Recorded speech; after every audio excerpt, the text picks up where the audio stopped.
Hey, ik ben Dina Tersago en mijn hoofd staat nooit stil. En ik pieker misschien wel het vaakst over het feit of ik wel een goede moeder ben. Het is soms lachen of huilen ten huize Tersago. Is dat iets dat herkenbaar klinkt voor jou? Blijf dan luisteren, want hier is de praatgroep die alle mama's nodig hebben. De Moeties! Zijn we weer. Elke keer spreek ik af met 3 bekende mama's die toegeven dat ze soms ook struggelen. En deze keer zijn dat Sarah Mouhamou, de beste vriend van Sokpop op Ketnet, maar thuis ruimt ze vooral de sokken op van... Noe, 6 jaar en heeft heel veel sokken die overal liggen. En je zegt nooit, ruim nu je sokken op. Sorry. Was dat een voorbereid mopje, Nee, Dina? dat was echt spontaan. Oh, wauw. Hey, hallo. Goed gedaan. Voilà, Anke Bukkings. Ik wil ook een mopje. Op Joe mag ze Sven Ornelis pamperen, maar thuis is ze gelukkig al even uit de pampers. Want in 2015 en 2019 werd ze mama van... Mijn beste vriendinnetje en mijn beste vriendje van de hele wereld, Lou en Max. Voilà. De Max, toch? Ja! Goeie mopje. Die had ik nog niet gehoord, Tina. Max staat overal op zakken chips. Overal waar wij komen, ziet hij zijn naam staan. Dat is wel cool. Sorry. Dat is niks. En last but not least, Stefanie Plankaart, dochter van Eddie en Christa, vrouw van Christopher, zus van Francesco en Junior, schoonzus van Magali, tante van Noah, Devon en Yuka. Ja, juist. Oké. Maar bovenal... Ah ja, de mama van Iluna, Mageno en Elara. Amai, zeg. 3 heel uiteenlopende leeftijden en karakters. Maar... Ja, en een mond vol, hè. Een hele familie. Ja, en nu een woordmopje met de namen van een van de kinderen. Moeilijk, lastig.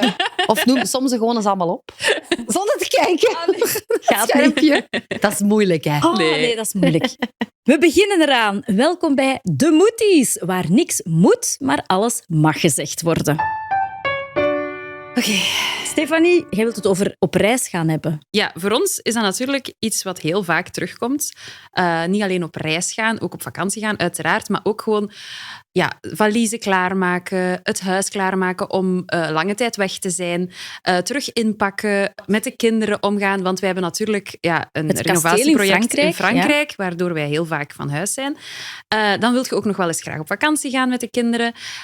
En ja, vakantie is natuurlijk iets wat iedereen heel leuk vindt, en zeker met de kinderen, maar aan de andere kant, en ik heb dat nu echt wel al zo ervaren, is dat ook best wel vermoeiend om met uw kinderen op vakantie te gaan. Ja. Dus even gewoon de elephant in the room van benoemen. Ik vond dat vroeger ook, als die klein waren, heel vermoeiend om met de kinderen op Vinden vakantie jullie het te gaan. altijd leuk om op vakantie te Maar gaan? laten we eens eerlijk zijn. Op vakantie gaan met de kinderen is niet echt op vakantie gaan, hè, voor ouders. Je doet dat voor je kinderen, hè? Ja. Allee, ja. En in het beste geval kun je daar zelf ook een beetje van genieten. Maar wij zijn bijvoorbeeld mobiloomvakanties beginnen doen. Oké. Wauw.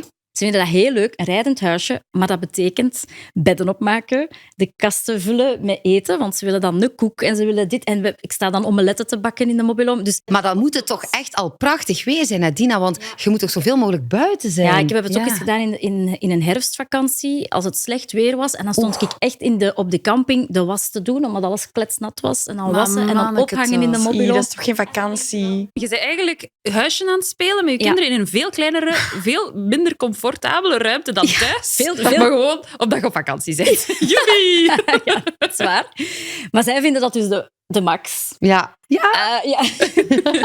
Want ja, we zijn samen weg. We zijn met 4 weg. En jij vindt dat totaal niet leuk met de Goh, mobiloom ik weggaan? probeer daar wel van te genieten. Maar Ja? ik vind dat wel wat corvée soms. Maar ik vind dat ook wel genieten, omdat we dan samen dingen doen die we anders niet doen. Samen een gezelschapsspel spelen s'avonds. Of... Maar dat kan toch ook in een hotelkamer? Of op ja, een... ik weet het. Wij huren altijd een huis. Maar je kunt wel gaan en staan waar je wilt. En we hebben ook al op hele mooie plaatsen gestaan. Ja. Dat je denkt, zo idyllisch. En anders zouden we hier nooit komen. En je zet je zeteltjes buiten. Je hebt wel die vrijheid om te doen wat je wilt. En zij vinden dat heel leuk. Je pakt je fiets. Dat is goed dat je jezelf dat zo hebt wijsgemaakt. Ja. Want met een auto kun je ook overal naartoe gaan, Tina. Dat is echt waar. Maar ik vind het heel aandoenlijk. Het is heel aandoenlijk dat jij dat toch blijft volharden. Nee, maar het ding is volgens mij ook... En als het echt heel hard tegenvalt, kun je gewoon naar huis rijden. Ja, maar dat hebben we dus nog nooit gedaan, want dat zouden ze helemaal niet... nee, dan ga ik gewoon een potje huilen of zo. Ja. Maar ga jij daarna nog met Wim op vakantie? Nee. Met uw man? Nee, wij Ja. doen dat eigenlijk Wij ook nooit. niet. En allee, Wij hebben dat ook nog maar 1 keer gedaan. Ja. En je denkt altijd, oh my, dat moeten wij meer doen. En hoeveel dat wij dat zeggen tegen elkaar. Oh, wij gaan nog eens samen weggaan, hè, schat. Ja, schat, we gaan nog eens samen weggaan. In die 20 jaar dat wij ouders zijn, hebben wij dat dus 1 keer 3 dagen gedaan. Komt dat, Oh my Stefanie? God. Want mijn man en ik, we zijn allebei enig kind geworden. Want mijn broer is overleden. Dus wij hebben zo geen echt grote familie.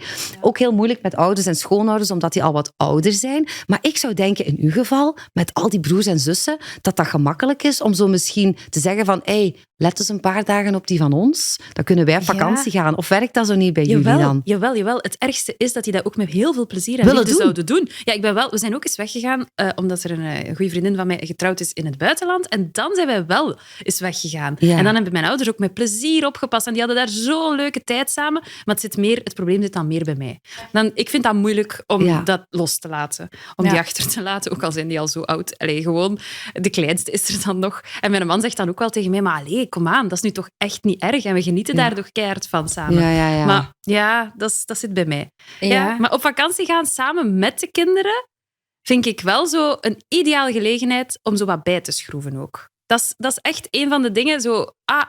Dat moeten we nog eens aanleren of afleren. Dat groot bakkes van het schooljaar moet echt wel gaan verdwijnen. Zo een moeilijk gesprek die we niet thuis hebben kunnen voeren.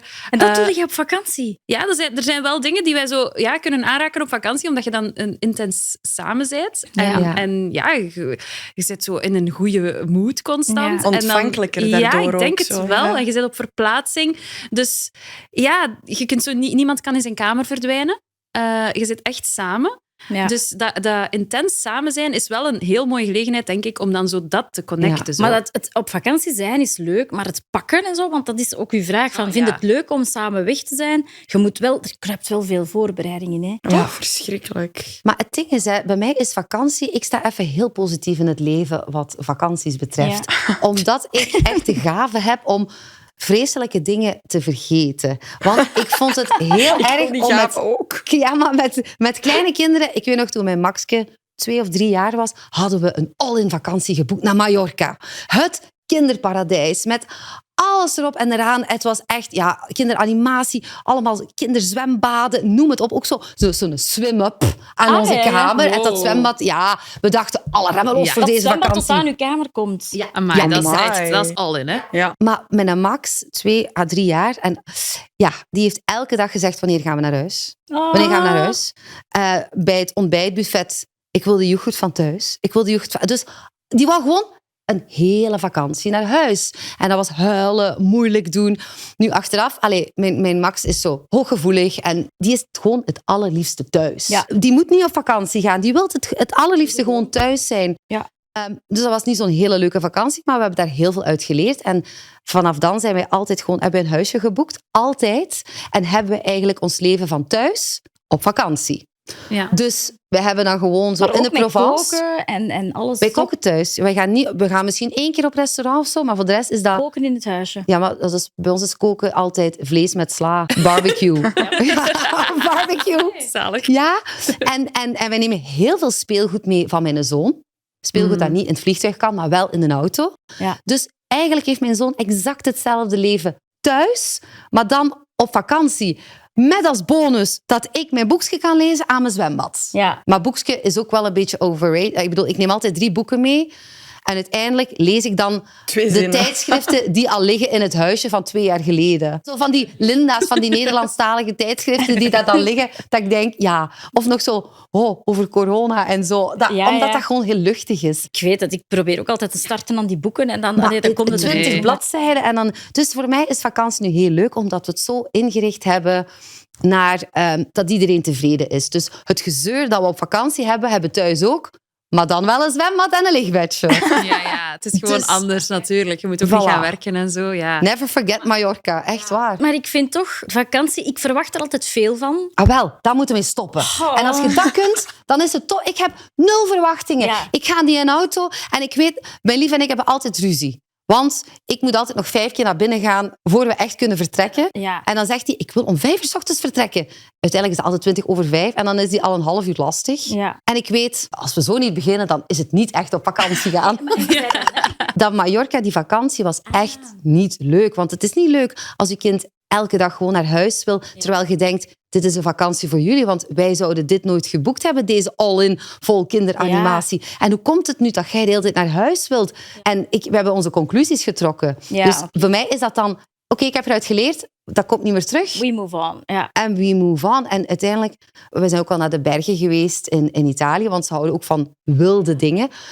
Deze zomer heb ik Via Ferrata gedaan. Ken je dat? Ah, ja. Dat is zo met van Zo die met karabijnen. klimmen. Ja, hè? Maar jongens, toch. Ik durf dat allemaal niet, maar mijn kinderen zijn echte durfvallen. Via Ferrata is zo met ijzeren hengsels. Allee, zo Van die ijzeren karabijnen, ken je dat? haken in de muur. Dat je moet klimmen en je moet vastklikken en zo. Ja, en dat zoals je omhoog... survival dingen. Maar Ja, oké. ik heb dat op 60 meter hoogte gehangen. Allee. Dat ik dacht, oké, ik hang vast aan zo'n karabijn, maar stel dat ik toch bengel, wie gaat mij dan eigenlijk omhoog trekken? Ja.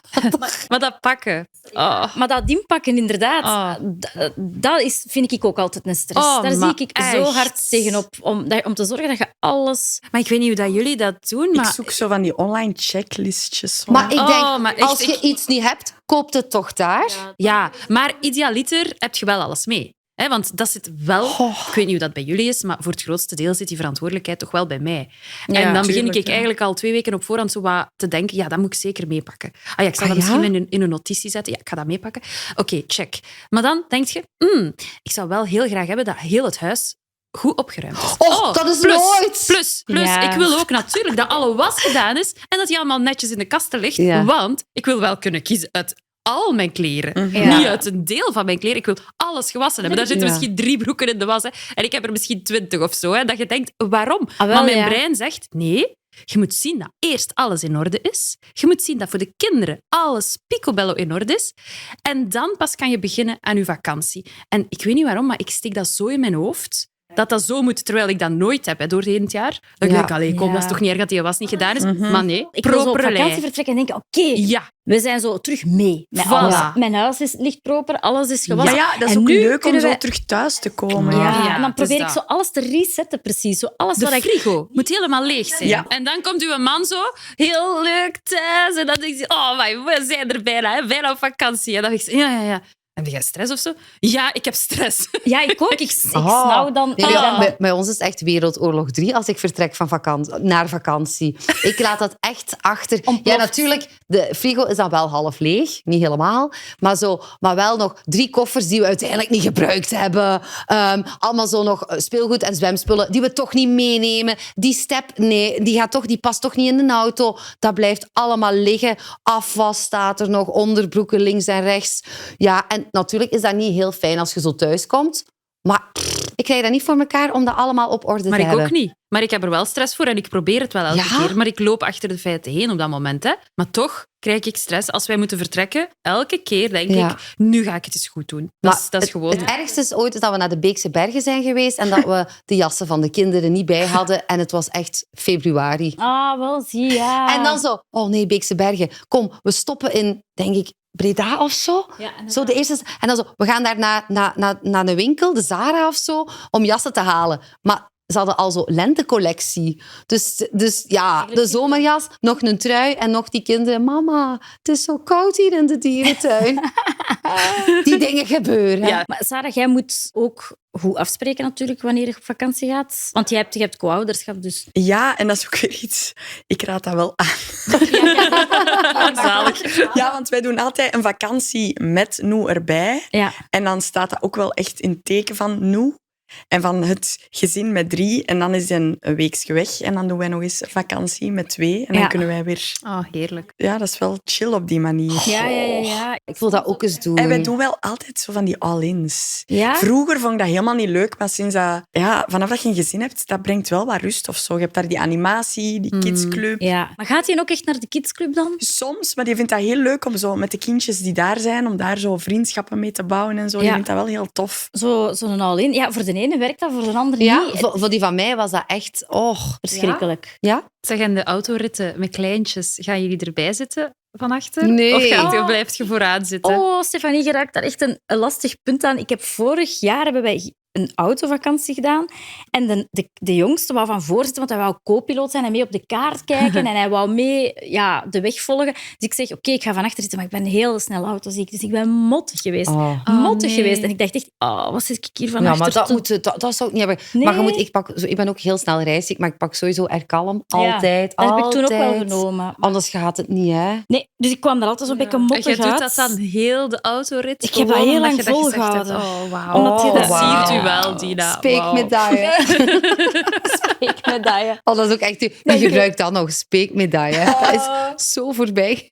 Maar speekmedaille, ik doe soms nog zo dat mag ik niet meer doen. Ja, dat deed ik vroeger ook nog. Zo lik aan mijn vinger en dan zo hier het mondje. Ja, zo al die opgedroogde choco op die wangen. Ja. En dan zeggen ze nu ook, niet meer die vinger, hè, mama. Ja, maar dat was ook vies. Als mijn ma dat vroeger bij mij deed, dacht ik ook, eeuw. Ja, dat is vies. Maar ik ben toch blij met mijn speekmedaille.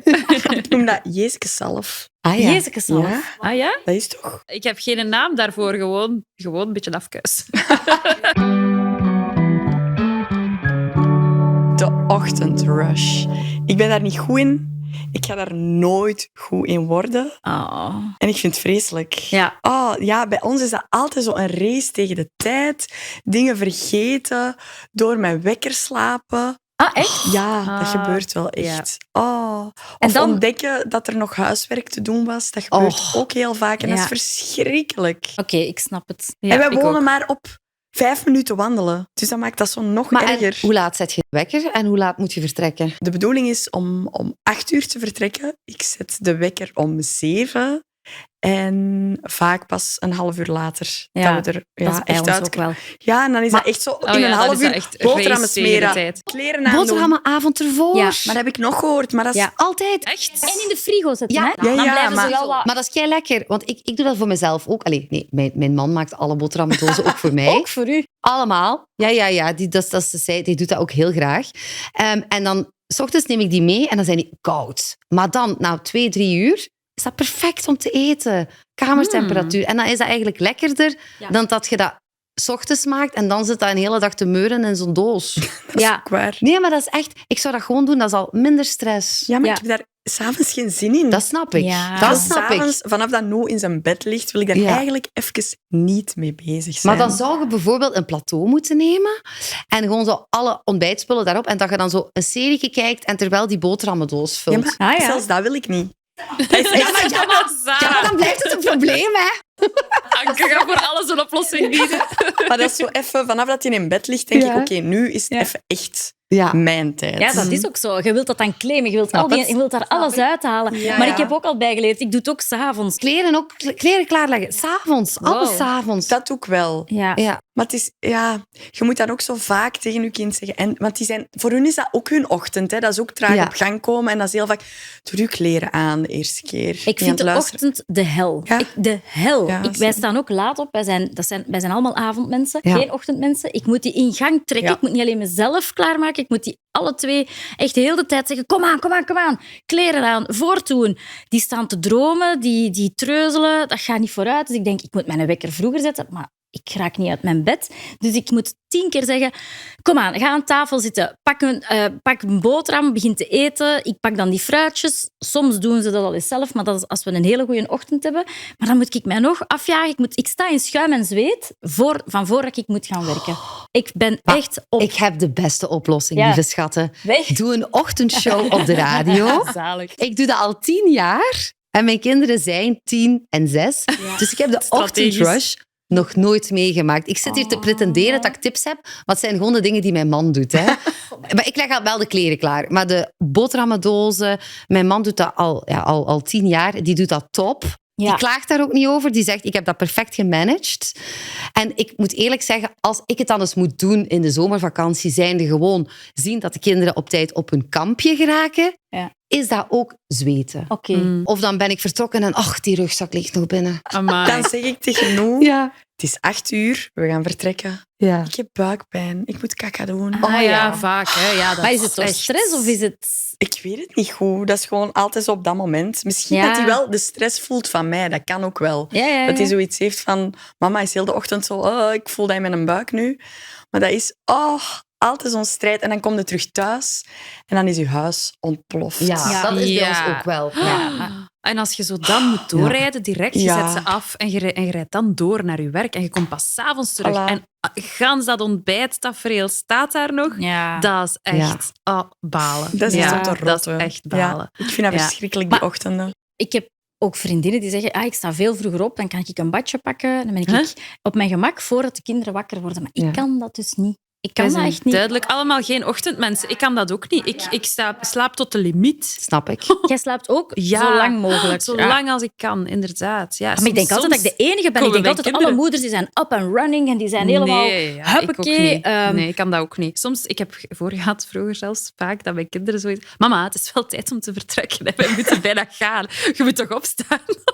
Ik heb dat voorgehad met de grote. Die vertellen dat nu nog zo, alsof dat zoiets is. Dat, is zo kei- Ja. dat was niet vaak, maar soms wel dat die zo boven kwamen, dat die zeiden, maar mama, moet jij niet opstaan? Ik zo, Als we u niet beter zouden kennen, zouden we denken, dat is toch een beetje marginaal eigenlijk. Hè? Dat uw kind moet zeggen, mama, kom uit bed, want ik moet naar school. Gelukkig hebben we andere beelden ook gezien. Hè? Maar bon, dan nog. Hè. Ik bedoel, ik vond dat een echte opdracht. Dat opstaan, dat ritme erin krijgen, dat was voor mij ook echt een even lastig als voor de kinderen, Ja. denk ik. Oh. Ja. En dan vooral als ik dan ook, als we dan een derde hebben gekregen, Elaratje, dan de maxicosi. Dat kindje eerst helemaal klaarmaken, verse pamper aan, melk geven en dan nog ook die 2 pagaddertjes. Ja, die waren dan 10 en 8, maar dan, ja, die moeten dan ook klaargemaakt worden. En dan die maxicosi in de auto, want vaak was mijn man dan al weg gaan werken en dan heel de ochtend af tafereel zo helemaal alleen. Maar echt, als ik eraan terugdenk, ik krijg nog kippenvel. Dat stress echt waar. Allee, ik denk ook gewoon, hoe kleiner, hoe slechter of zo. Want bij mij, ik heb daar nu wel gemerkt al, Elara is nu 10 en dat verloopt eigenlijk wel Maar vrij die vlot. puberteit is toch ook een ramp? Ja, die trekken hun plan wel eigenlijk vrij goed, vind ik. Ja, ik weet niet, ik kan het niet vergelijken natuurlijk, maar ik vond dat bij mij altijd nog wel meeviel. Allee, zonder te zeggen van, bij mij is het allemaal over een leien dakje. Dat is zeker niet van een leien dakje gelopen, maar ik vond het ergst eigenlijk toen dat zij klein waren en dat Elara erbij gekomen is. En dan was ik helemaal uit mijn lood geslagen en was mijn ritme weg. En dan moest ik een babyke meepakken en die 2 kleintjes klaarmaken en zo. En dat was voor mij even, ik weet niet hoe dat ik Ja. dat overleefd heb, maar bon. Dus die ochtendrushes, dat herinner ik mij echt als wow. Dat En was you een make waas. it work. Ja, je je doet dat, inderdaad. Maar ik ben wel vaak eens naar school gegaan, gewoon een jogging aan. En gewoon echt een pet op om je vettig haar Ik weg heb te bijna elke steken. dag. Ik doe letterlijk mijn jeansbroek ja. over mijn pyjama aan. En dan kom ik terug thuis en dan doe ik die uit. En dan ga ik in de zetel liggen of in mijn bed. Jij kruipt terug in... Ja, ja. Wacht. Sarah, jij kruipt in je bed terug nadat je teruggekomen bent van school te brengen. Oh, Tuurlijk. zalig. Ja. Oh, heerlijk. Ja. Amai. Ja. Oh, maar nu gaan de mensen wel kijken aan de schoolpoort naar u. Want ik ging net zeggen, heb jij al ooit gekeken naar andere ouders aan de schoolpoort? Maar ik Je zeg... bent daar toch niet mee bezig? Nee. Maar nu wel bij u. Ik heb wel dat ik zo gewoon snel iets aantrek. Zo. Weet je wel, geen pyjama, maar wel zo gewoon een jogging en geen BH. En altijd gewoon een bul. zonnebril. Ja. En Pet. dat hoop ik zo hard. Dat de juffrouw niks moet zeggen tegen Ja. mij. Dan is dat ik zo ontwijken. Dan Ja. zit je precies een gangster of zo die je kindtrap aan school afzet. En direct terug vertrekt. Want dan echt, je wilt niet iemand aanspreken. Want je hebt nog niet gegeten. Maar je hebt Ja. alleen maar met de kinderen bezig geweest. Je hebt je tanden nog niet gepoetst. Nee, dus je ja. loopt daar zo. En je denkt, niet naar mij kijken, alsjeblieft. Ja. Ik wil niet praten. Ik wil niet dat je mijn ochtendadem raakt. Of zo mama's die je kent, zo, die al helemaal... Die perfect, echt prachtig eruit zien. Ja. Heerlijk geuren. En dan denkt je, oh nee, mannetjes, ik ben Nee. hier nog niet klaar voor deze dag. Oh, maar ik ben zo blij dat ik dat door. Ik loop er ook echt als een slons bij soms. Hè. En dan denk ik, rap, dan wil ik zo rap mogelijk gewoon naar huis en terug in mijn douche kunnen Ja. springen. En dan... Maar En dan ik kun je meer wel ademen. dan niet. Allee, ik loop Ja. eigenlijk altijd zo bij. Als ik Ja? 's morgens nog ga Maar we zijn zitten. blij Ja. dat je er nu eigenlijk fris uitziet. Dank je wel. Dank je wel Dank om die u. moeite voor ons te doen. Ja, maar dan denk ik, dat is toch al een overwinning op zich. Ja. Dat ik daar aan die poort sta. Maar ik vind het ook. Hij heeft Ja. alles bij. Voilà. Ik vind, hè, je moet Hij is echt milder gelukkig. voor jezelf zijn. Van, je bent toch al uit bed geraakt? Gaat u even goed kunnen liggen? Jij liggen. Hè? Dat is wel Dat is waar. waar. Maar Ze ja. staan daar elke dag. Och. semi op tijd. Allee, laat ons eerlijk zijn. Met bijna alles. Ik ben woensdag nog gereden bij Daar is Beddenzak terug, want ze had er niet bij. Maar bon, zij zijn daar, ze zijn aangekleed, ze hebben alles bij wat ze moeten bij hebben. Ik denk dat wij dat heel goed doen. Wij mogen even als we, een en de dikke duim voor zwemzak mee onszelf. en alles Ja. mee. En heel grappig, ik ben ook goed bevriend met zo leerkrachten bij ons op school, omdat die kinderen toevallig matchen met mijn kinderen, die zitten in dezelfde klas.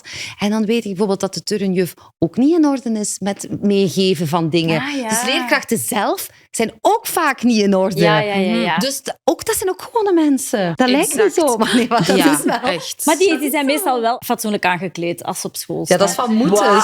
Je weet nooit wat dat iemand draagt onder zijn jeansbroek. Ja, Nu ga ik daarop letten. bij mijn Max, mijn zoon, zit dat ook heel vaak een pyjama onder zijn kleren. Echt? Oh. En die moeten zich na de turnles zelf aankleden. Hij zit in het eerste studiejaar. En dan heeft hij zijn broek echt binnenste buiten aan. En dan nog zo een mottige pyjama blouse, wat eigenlijk 3 maten te klein is, met dan chocovlekken op. En zo ga ik die dan in de opvang halen. Dat is echt zo precies het rare kindje van de school. Nee, dat is gewoon realiteit. Ik vind dat wel knap dat je dat kunt loslaten. Ja. Ja, kijk, zeg, die kinderen zijn oké, hè. Ja, het is dat. Ja? Die zijn helemaal oké. Het is Maar niet het omdat is ze ook zo... niet uw verantwoordelijkheid, want jij kleedt ze niet aan. Ik zei het wel tegen mijn man toen ik dat had gezien. Ik zei, oeh ja, dat is mijn fout, daar heb ik niet op gelet. Oké. Chapeau, ik wil je toch even een dikke pluim ook geven, want die doet dat wel al... Tom François doet dat al 10 jaar. Maar die is, eigenlijk is dat... Alle clichés gelden niet voor mijn man, want die is echt... Die zou heel goed single dad kunnen zijn. Die doet dat allemaal top. Wow. Alles doet hij. De was, eten, boodschappen, alles. Die kan heel goed vlechten. Die kan, die kan echt elke haarstijl. Ja, dat is, wij mogen nooit scheiden. Die mag mij nooit verlaten, want dan kan ik het leven niet meer aan.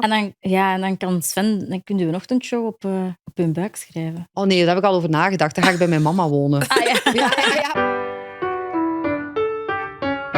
Save the best for last, want nu is het late night. Seksualiteit. Oh, Ja, daar struggle ik nu mee, omdat ik dus een dochter heb, Lou, van bijna 11.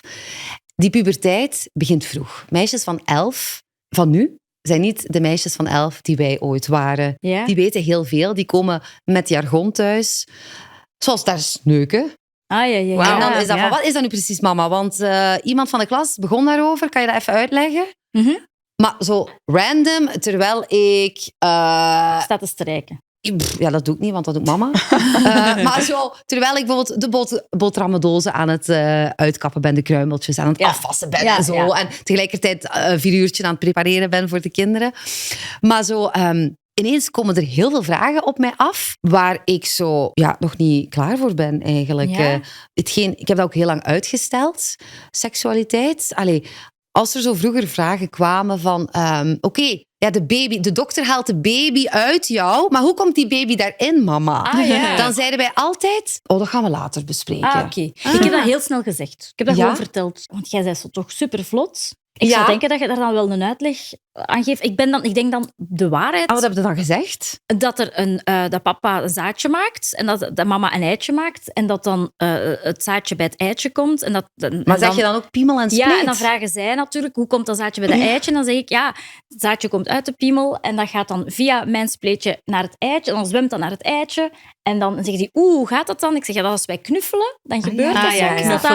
Als wij knuffelen, gebeurt dat. Maar ook, dat is meer dan knuffelen. Hè? Want ze mogen niet denken als zij knuffelen. Maar ik zeg, als wij zo extra hard knuffelen, en dat heet dan seks hebben. Dat heet dan seks hebben of neuken. Dat is dan neuken. En dan gebeurt dat. Sarah zit daar zo helemaal...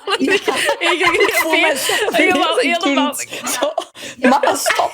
Ja, maar als je niks doet, want ik heb dus te lang uitgesteld, waardoor mijn kinderen nu vragen stellen of dingen zeggen waarvan ik denk, help, ik moet hier ingrijpen. Maar ik vind dat wel straf. Ik vind dat wel nog altijd vroeg, want Elara is nu ook 10. Die is daar totaal nog niet mee bezig of zo. Dus dat zal wel de een buiten de ander zijn. Maar is dat dan Ardennen versus Misschien heeft dat daar iets mee te maken. Ja, maar wat hij dan wel zot? doet, bijvoorbeeld, omdat zij wel van haar grote zus dan dingen ziet en van mij ook, die heeft dan wel zo'n maandverband in haar boeketjes gestopt. Die gewoon zei tegen mij, mama, ik heb dat er al ingestoken voor de safety. Je weet nooit dat het ineens gebeurt. Dus die is dan wel nuchter over die dingen. Dat vragen ze aan mij ook. Mama, je bloed, wat is dat dan? Dan leg ik dat ook uit. Van mijn buik maakt een nestje klaar voor een mogelijk babytje. Maar als dat babytje als dat eitje en dat toch niet, dat zaadje niet bij dat eitje geraakt. En dan komt dat nestje er gewoon uit en dan is dat een beetje bloed. Maar zo probeer ik dat dan altijd uit te leggen. En dan zeggen die, oké dan. Ja, dus dat. Die hebben wel een uitleg en dan is dat goed. Ja, dat van dat knuffel, dat herken ik ook. Zo heb ik het ook wel, aan Elara ook wel zo wat gezegd. Gewoon. Ze heeft die vraag wel al gesteld. Maar dan is dat gewoon, als je elkaar heel graag ziet. Maar pas als je elkaar heel graag ziet. Ja, jij wilt dan dat kan... Ja. Ik ben misschien ergens wel zo... Je hebt angst dat tienermama's... Dat een tienermama wordt. Ja, nee. Maar ik moet ingrijpen. Want ik zal een paar voorbeelden geven van hoe het er nu bij ons thuis aan toe gaat. Bijvoorbeeld tongkussen of zo. Af en toe doen mijn man en ik dat ook voor de grap. Omdat we dan weten dat de kinderen eeuw gaan zeggen. Maar dan zegt mijn dochter bijvoorbeeld tegen haar broer... Wij gaan ook tongkussen. Oké, ingrijpen. Jullie zijn broer en zus. Alleen liefjes doen dat. Dan zouden ze het echt doen? Nee, dat denk ik. Ja, we zijn het, ik durf mijn hand daar niet voor in het vuur te steken, maar nee, ik denk het niet. Dat hebben we nu al duidelijk gemaakt. Maar zo bijvoorbeeld seks. Dus dat hebben we dan toch. Ze heeft dat dan ook op school in de klas wat meegekregen. En dan ze weet dus nu, door seks krijg je kinderen. Mm-hmm. En dan vroeg ze zo heel serieus, zo van, omdat bij haar seks is iets walgelijks. Dus ze zei, mama, je hebt dat nu 2 keer moeten doen. Want anders waren Max en ik er niet. Maar zou jij voor €50 nog eens seks gaan hebben met papa? Dan is het error. Ja, maar moeten daar... Dat weet ik echt niet. Moeten dan zeggen... Ja, voor 100. Of nee, het is goed geweest. Allee, zo snapt ze. Of zo. Soms kust ze mij zo op de mond en dan zegt ze... Krijgen wij nu kindjes? Ja. Zo van die vragen krijg ik ook nog. Hè. Het is er echt mee bezig. Of zo van... ik ga neuken met die. Ja.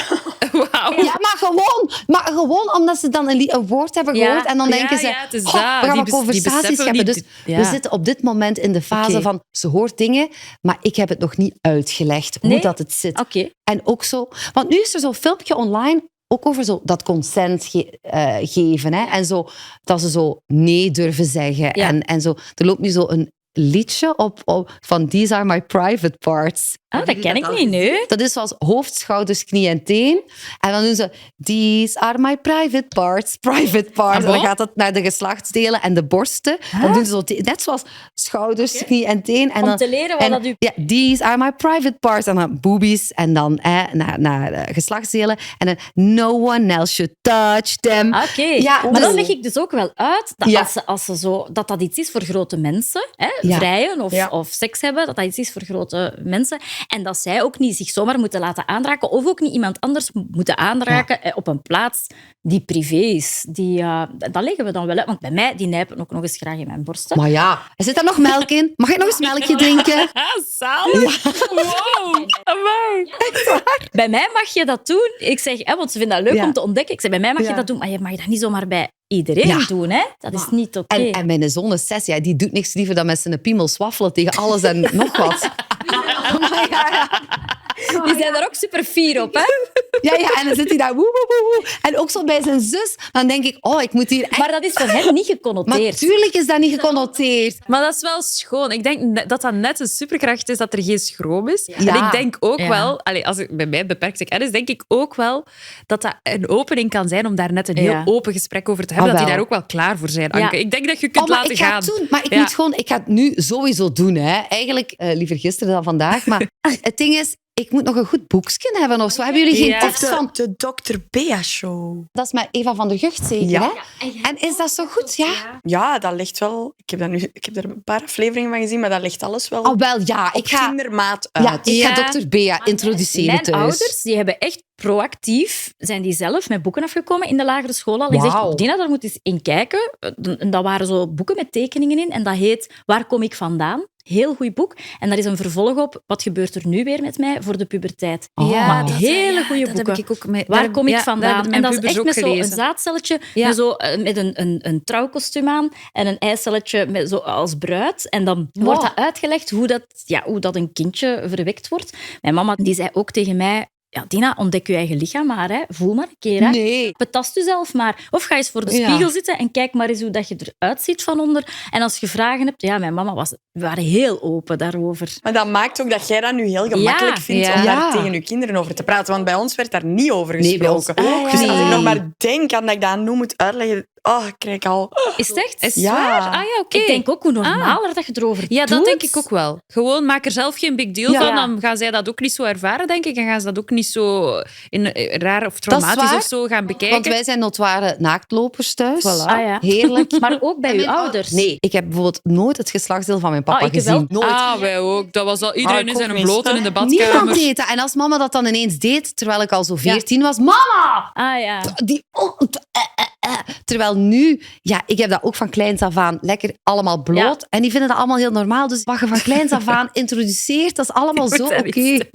Wat? Ik vertel. Als jij Ik laat een meegemaakt. heel goed verhaal komen. Wij stonden samen in de badkamer bij een man. En ik Jij- en jij Elara. stond samen met wij stonden Christopher? bij Christopher. Ik en Elaraatje was toen nog heel klein. Ik denk dat hij een jaar of 2, 3 was. En mijn man komt uit de douche. En Elaraatje, die had, als er zo barbecue was, dan had hij altijd kippenboutjes. Oh nee. En mijn man komt uit de douche en die kleine roept zo... Mama, papa heeft een kippenboutje tussen zijn benen. Oh, nu dacht ik dat je ging zeggen, een braadworst. Een kippenboutje. Sorry, ik moet daar gewoon nu aan denken omdat je bloot Maar ja, in de badkamer... Die Maar nee, observeren ook gewoon. maar die Maar ja. kijken naar alles. Die kijken, ja, die maar kijken dat er ook anders naar. Wij hangen er al van alles aan vast, maar eigenlijk een kind observeert gewoon. En Maar die Ja. die zien al die dingen ook. Hè. Die vragen zich wel Ja. af, inderdaad, Ja. waarvoor dient dat? Ja. Wat Waarvoor doen die dient die daarmee? kippenbout? Wat doen die? Maar Max zegt altijd zo tegen mijn man, tegen zijn papa, papa, je hebt echt een grote piemel. Hè? Ja. En dan zegt mijn man altijd, vertel dat maar op school tegen die juffrouw. Elke keer dezelfde mop. Elke keer. Dat is hilarisch. Ik denk dat uw kinderen daar al heel veel over weten, Anke. Oh, jongens, toch. Die juf kijkt nooit meer op een normale manier naar uw man. Ja, Is dat die ja. juf waar je zo goed mee bevriend bent? Ja, och ja. Het is een kleine school. We kennen elkaar allemaal. Ik moet nu wel zeggen, ja, wij zijn daar wel wat preutser in of zo. Maar ik zeg het, dat is echt omdat ik die opvoeding ook zo heb ja. gekregen. Ja. Bij ons was dat ook zo, nee, ik heb echt van thuis uit helemaal niks van seksuele inlichting of zo gehad. Ik moest dat zelf gaan uitzoeken. Ja. Dus dat is wel een verschil. Dan is dat zo... Maar bon, Noe is 6, dat is nog heel jong. Er is Ja. nog tijd. En misschien tegen dat het zover is, loopt het allemaal wat vlotter, maar... Eigenlijk denk ik, zij hechten daar, als ik vertel over een zaadje en een eitje, dan zegt die, ah ja, oké. Ja, maar ja, van kleins af aan. Ja, en they move on en die gaan verder. Ja. En dat is zo, ah ja, nu weet ik dat. Dus Ja. ze hangen daar niet altijd... Als er nu bijvoorbeeld op tv een seksscène is, dan vinden ze dat zelfs vies. En dan willen ze weten dan wel hoe het allemaal in elkaar zit, maar ze willen het niet zien. Dat is, ja, Oh, maar dan, dat ik, is ben bij dan, ons ook. ik sap zelf. Maar Ja, ja, denk, allee, hola. serieus, hoe zei je nu zelf? Je wilt toch met je ouders niet naar zo'n scène Ja. zitten kijken? Dat is raar, hè? Ja, Ja. ja. Ja. Ik vond dat vroeger in de auto, als ik in de auto zat, en het was zo George Michael met I Want Your Sex, of Sex Bomb van Tom Jones, dat vond ik al vervelend. Dat ik dacht, oh. Ja, maar ja, Vond je dat erg, ja? als kind. Echt? Ja, ik ook zo. Maar dat werd Ah. niet besproken thuis. En dan kwam er seks voor, zo op de radio Gewoon een dat woord liedje. was al zo... La. Ja, echt. Bij ons was het heel erg bespreekbaar. En het ding was, als er zo seks was met mijn mama, ik sapte als tiener ook als er seks was. Hè? Op tv, Ah, ja. als er Ah, ja, ja, seks ja. was mijn mama er niet. Oh, dan ging ik. Ja. Nee, bij ons was echt over alles werd gebabbeld. Ik soms dacht, oké, het is goed, nu weet ik het. Zo ken ik bijna niemand die nou was. Nee? Echt, allee, dat was Ja. wel echt heel modern voor jullie tijd. Wij liepen ook gewoon bij elkaar de badkamer binnen. Wij zaten dan... Ja, dat we deden deden wij een nu ook babbeltje. wel. Ja. Ja, of zo gewoon als ik in de douche sta, dat er iemand naar het toilet gaat. Terwijl, allee, ja, tuurlijk. Ja. De badkamer. Maar en zo, voorbehoedsmiddelen. Oh ja. Zijn jij daar zelf over begonnen? Of, Ja, we hebben natuurlijk eigenlijk altijd open geweest over ons verhaal en ons Ja. verleden uiteraard. Ja. Dus zij weten heel goed hoe dat verhaal in elkaar zit en wat er allemaal zich heeft afgespeeld. En heb jij ze extra op het hart gedrukt van... Weet je, ik was een tienermama, dat is mij overkomen. Alsjeblieft. Nee, het is niet zo. Ik wil dat ook niet op hen gaan reflecteren of zo. Hè. Dat is onze keuze op dat moment geweest. Dat is niet daarom dat Ja. zij die keuzes zullen maken. Maar het is u overkomen. Maar Allee, het is mij zeker overkomen. Ja. Het is wel, dat is wel een perfecte illustratie om te laten zien, want het kan iedereen zomaar overkomen en dat kan heel snel gaan. Dus ja, ik heb wel altijd een perfect voorbeeld of zo bij de Ja. hand. het heeft er wel voor gezorgd dat ze daar wel heel bewust mee bezig zijn. Ilona heeft er bijvoorbeeld in het 6e middelbaar ook haar eindwerk over gemaakt. Ah ja. Dus het is wel zo dat zij vond dat er in de scholen meer awareness moest zijn en dat daar meer info over moest gegeven worden. Ja. Want effectief, niet iedereen bespreekt dat thuis zo open. Ja. En daar werden nog heel veel vragen over gesteld. Dus ook haar klasgenoten kwamen dan bij haar goede vriendinnen natuurlijk, vragen stellen daarover. Dus dat is wel echt een enorme trigger, Amai. dat er nog heel weinig info over gegeven wordt bij heel veel ouders hè, en op scholen. Dus wij hebben daar wel heel open over gesproken en die vragen nooit ontweken. En ook voorbehoedsmiddelen en zo, dat is eigenlijk een waaier aan mogelijkheden. Dit dat bij kan, jullie klaar lag. ja, dat is gewoon wat er allemaal kon en mijzelf goed geïnformeerd. Maar en eigenlijk, als je er zo normaal over doet, is het toch allemaal oké, hè? Want ik heb bijvoorbeeld het eerste seizoen van Like Me enorm gevolgd. En dat was dan ook zo een relatie tussen 2 jongens. En mijn dochter en ik, we hebben die serie echt 4 jaar heel trouw bekeken. En dan is dat heel gemakkelijk om te zeggen, om te supporteren. En om uit te leggen hoe normaal dat is, dat jongens op jongens vallen en meisjes op meisjes vallen. Ja. Ook transgenders, dit en dat. Eigenlijk, als je dat gewoon benadert en daar heel fijn over vertelt en positief, en het kan allemaal. Eigenlijk zijn kinderen zo makkelijk en chill. Ja. En die nemen alles aan als jij dat positief aanbrengt. Ja, absoluut. Ik krijg kippenvel van als ik het zeg. Ja, maar het is zo. Dat is waar. En ik denk dat dat niet in elk huishouden gebeurt, helaas. Te weinig nog. Ja, en dat sommige ouders ook niet de juiste dingen zeggen, dat denk ik ook. En dat vind ik super erg, want kinderen zijn zo easy peasy. Ja. Die kunnen zo makkelijk op het goede pad leiden. En als je het zelf moeilijk vindt om dat gesprek aan te gaan, ga dan bij een deskundige. Wij hebben dat ook nog gedaan. We zijn dan met de oudste wel eens naar een dokter geweest en dan die mogelijkheden is te gaan bespreken. Ja. Want ik kan niet perfect uitleggen wat er allemaal bestaat, want ik ken die werkingen allemaal niet zo goed. Dus ga gewoon naar een dokter, huisdokters, gynaecoloog, gelijk wat.